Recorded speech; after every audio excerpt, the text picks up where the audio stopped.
En Radio Sefarad, la entrevista.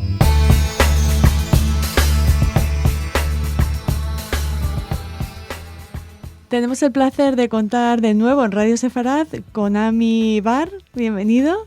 Gracias. Recién llegado, para nuestros oyentes que hayan seguido tus intervenciones en Radio Sefarad, recordarles que eres arqueólogo y profesor de historia. Retirado. Bueno, pero siempre se sigue siendo, ¿no? Lo Siempre que sí ha sido. Cierto. Y sobre esto hablaremos, sobre tus investigaciones en Portugal y en Latinoamérica también, Ami, acerca de ese apasionante tema que es el criptojudaísmo. Cierto. Pero ahora vienes de los llanos de tu... Ahora exactamente vengo de Colombia, de una zona que se llama los Llanos Orientales, que tienen más en común con los venezolanos, con Venezuela, que con Colombia. Y me explico. Los llanos fueron colonizados, poblados por venezolanos en el siglo XIX. Todos vinieron de Venezuela, ya que los llanos estaban separados del resto de Colombia por la cordillera oriental.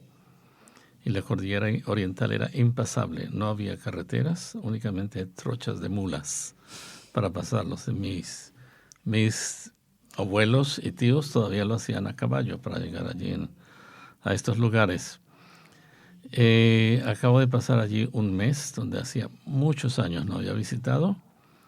Bueno, fue muy agradable, muy grato, muy entrañable ver a mis primos. Muy diferente, me imagino, al lugar donde vives en Israel, muy cercano a la frontera con Siria y el Líbano. Es cierto, es muy diferente, es muy selvosa. Hablo de la Orinoquía, el segundo río más grande de Sudamérica. El primero es el Amazonía. Y se encuentra muy cerca de la Amazonía. Ahí, es más, hay un lugar de contacto entre los dos, por la cual se puede pasar uno en la época lluviosa en embarcación por canoa desde la Orinoquía a la Amazonía. Hay un libro escrito por un escritor colombiano cuyo nombre es José Eustacio Rivera, el nombre es La Vorágine, y él escribió un libro exactamente sobre esto en 1921-22 en casa de mi abuelo en Orocué, en los llanos. Y él habla de cómo se pasa de uno al otro. La diferencia entre la Amazonía y los llanos es que los llanos son árboles y llanura y ríos, y árboles y llanura y ríos, mientras que la Amazonía son ríos, árboles y árboles sin llanura. A mí, y en este lugar tan que suena paradisíaco, al menos paisajísticamente hablando, pero que está, como nos refieres, aislado, ¿hay judíos y también criptojudíos? No, allí hay judíos que se han, después de muchos años de haber salido de Curazao, porque todos vinimos de Curazao entre 1830 y 1870, una gran emigración de judíos de Curazao. Es la comunidad judía más antigua de las Américas, 1654. Emigraron a Panamá, a Barranquilla, a Coro, que es una especie de Cartagena en pequeño, que está Cartagena de Indias en pequeño al otro lado del Caribe.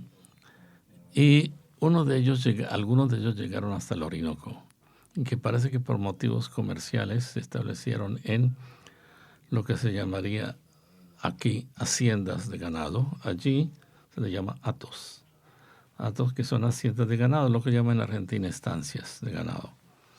Y se dedicaron a la crianza del ganado, pero en condiciones increíbles, las cuales he vivido hace menos de un mes, donde había indios, había pumas, había jaguares, había cocodrilos, había caimanes en aquella época. Hoy los hay, pero mucho menos. Hoy ya no se ven ataques de pumas o de jaguares a vaqueros, únicamente a los becerros para comer becerros. Pero esa área es increíble. Mi hijo, que estaba conmigo, hizo todo un documental, lo filmó, todo esto. Y para mostrarlo en Israel, y esto va a ser increíble, lo quiere mostrar en la televisión israelí. O sea que los llanos va a llegar a Israel. Sí, cierto.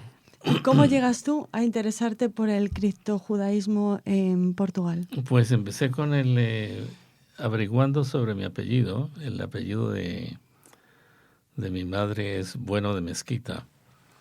Y yo sabía que tenían una conexión con Holanda. Sabía que de Holanda a Holanda habían llegado de Portugal, pero yo no sabía exactamente cómo. Y hay familias Bueno de Mezquita muy conocidas en Holanda y en Londres y en España. Entonces vine aquí a España hace cerca de 15 años, 16 años. Me pasé casi un año viviendo en España. O sea, tuve contacto con un miembro de la comunidad judía de Madrid. Lo primero que hice fue eso, que me pusiera en contacto. Es otro loco por la historia. Y como sabes, cuando hay dos historiadores, no cesan de hablar. Entonces, él me puso en contacto con unos 20 o 15 historiadores locales en España, en los lugares más recónditos que te puedas imaginar. Sin ellos no hubiera llegado a lo que llegué. O sea, logré encontrar lo que se llamaría no únicamente la historia de la familia Bueno de Mezquita, sino también las conexiones con otras muchas familias. Y debido a que eran historiadores lugareños, saben cosas que no han sido publicadas ni por universidades ni por la academia. Y gracias a ellos sé lo que hice. Y bueno, y hoy, pero esto no pertenece al tema, tenemos un proyecto con una compañera mía para hacer recorridos itinerarios judíos por España y Portugal. Pero eso es ya otro tema. Entonces, podemos decir que es nuestra también querida compañera Linda Jiménez, responsable de nuestro programa en inglés, English Corner. Bueno, y yo descubrí que el apellido Bueno, ellos se llamaban Bueno y eran de Córdoba.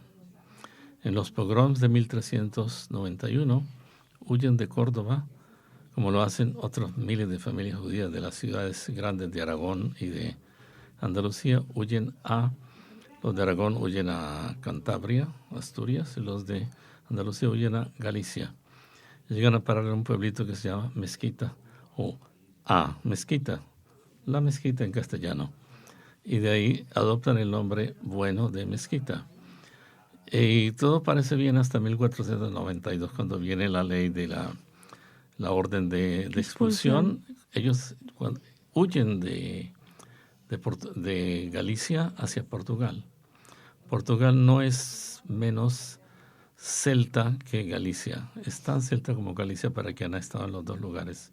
Está llena de remembranzas célticas, como Irlanda, la música, el modo de vestir, la construcción. Y allí empecé a encontrarme con los primeros historiadores portugueses que se salieron fuera de su casa, se podría decir, para ayudarme. Pienso que el tema les resulta muy cercano y encontré por qué es tan cercano. En la provincia de Trás-os-Montes, la capital es Braganza. Me encontré a donde quiera que iba con gente que me contaban, yo soy judío. Bueno, eso no se puede tomar así ligeramente. O sea que hablando con los historiadores, me dijeron, sí, es conocida, el fenómeno es muy conocido. En la concentración de judíos que huyeron de España en 1492 y se establecieron en Trás-os-Montes es enorme. Hasta que hubo una especie de, no me acuerdo de la palabra en castellano, poll, una especie de estudio genético que se hizo por la parte de la Universidad de Lisboa. En Trás-os-Montes se encontró que el 30% de la población de Trás-os-Montes tiene haploids. Haploids es un elemento genético que los dicen que son de procedencia judía. Y sí, por eso es que había tanta gente que me lo decía a mí cuando estábamos allí que ellos en lo sabían Trás-os-Montes. Por tradición. Ellos lo saben familiar, por tradición. Oral, claro. Sí, y se puede decir que empezaron a salirse del armario, por así decirlo, en los años 20, cuando dos cosas suceden. Un hombre, que es uno de ellos, un criptojudío que se llama Arturo Barros Basto, era del ejército portugués y se distinguió como héroe durante la Primera Guerra Mundial. Los portugueses tomaron parte en la Primera Guerra Mundial al lado de Francia. Francia le devolvió, por esta bondad, por esta ayuda, les devolvió en ayuda económica construcción de ferrocarriles en Portugal. Y ahí viene la segunda parte. Llega un ingeniero judío normativo de Francia, que se llama Samuel Schwartz, de París, que trabaja para la casa Rothschild. En aquella época hay dos Rothschild, como saben ustedes, los Rothschild de París y los Rothschild de Londres. La casa Rothschild de París, que se dedican a los vinos, también se dedicaba a la banca y a construcción de ferrocarriles. Lo envían a él como ingeniero, era un ingeniero civil, para que estudiara el posible transcurso del tren, de la vía férrea, hacia Portugal. Él llega al pueblito Belmonte y en una vez cuando salió a comprar productos para comer, le dice, no vayas allí porque al almacén del frente, porque eso pertenece a judíos. Y él le dijo a la persona, señora, yo creo que usted está equivocada, aquí no hay judíos, desaparecieron hace 500 años. La señora le dice, no, está usted equivocado. Aquí nosotros sabemos de que ellos son judíos. Y él dice, pero no puede ser. Si ya todos desaparecieron hace 500 años. Pues usted está equivocado. Bueno, el hombre se puso a hacer averiguaciones y se hizo amigo de estos. ¿Y cómo se hizo amigo de estos? Se ganó su confianza muy lentamente porque eran muy sospechosos de él. Hasta que un día él les contó de que hay judíos en todo el mundo. Y no le podían creer y les probó, sí, mire, yo sé. Y entonces les dijo el Shema Israel, Adonai Eloheinu, Adonai Echad. En el momento de escucharon la palabra Adonai Echad, le creyeron y empezaron a contarle cuestiones acerca de Así se desarrolló. Muy pronto él envió un telégrafo a la casa Rothschild. Entonces necesito su ayuda. Este asunto es muy importante, lo que está sucediendo acá. Edmund Rothschild, el mismo que construyó las Moshavot en Israel, entonces se comunica con James Rothschild, su hermano de Londres. Y James de Rothschild, quien era un lord del Parlamento, envía una delegación del judaísmo inglés en aquella época, formada por Lord Samuel, quien es el padre del futuro gobernador de Palestina en 1921. Bueno, y ellos entran y ven que verdaderamente toda la escena, todo el lugar, toda esta zona del Trasos Montes está llena de criptojudíos. Establecen contacto con Arturo Barros Basto. El militar, y establecen y fundan y le ayudan económicamente a Arturo Barros Basto, que estaba haciendo una labor misionera para regresar a estos judíos de Portugal al judaísmo, a estos criptojudíos. Y ellos construyen la sinagoga que está en Porto, por primera vez, una sinagoga muy bonita. Y se puede decir hoy día que es una de las sinagogas más grandes que hay en Portugal. Hay otra sola tan grande que es la de Lisboa. ¿Y qué diferencia o qué hay en común entre estos criptojudíos portugueses y los latinoamericanos con los que te has encontrado en este viaje? Ahora, gracias al Internet, todo el mundo ya sabe el uno del otro, cosas que no lo sabían hace 40, 50 años, mucho menos en 1921 o 22, cuando estos dos señores se aparecen en la escena en Portugal. Entonces, yo estuve en marzo, sí, en una conferencia internacional que hubo en la Universidad de Netanya marzo de este año 2015 sobre el tema. Fue organizado por la Universidad de Beersheba, que eligió hacerlo en la Universidad de Netanya, puesto que es mucho más cerca al centro del país y no en Beersheba, que está al sur y lejos. Estaban allí toda clase de personas que ya son de procedencia criptojudías, como una señora Jeannie Milgram, ¿conoces?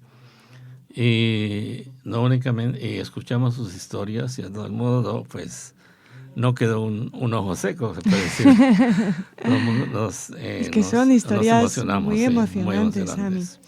Nos quedamos sin tiempo. No sé qué historia emocionante más quieres añadir a esta entrevista antes de despedirnos. Seguiremos hablando del tema, seguro. Sí, por supuesto. ¿Quieres comentarnos algo más antes de acabar?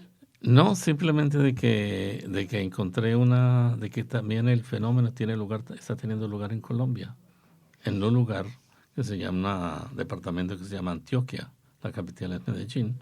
Había muchos rumores de que allí hay muchos judíos, pero yo los tomé como simples rumores, es tonterías, no serio, y resulta que son ciertas. ¿Fuiste con el Shema Israel o no? No, eso no lo hice. Muy bien, Ami. Seguiremos hablando de este tema. Te agradecemos mucho que que hayas compartido con nosotros tus estudios y tus investigaciones acerca del criptojudaísmo, tanto en Portugal como en Latinoamérica. Sí. Y buen regreso a Israel. Gracias.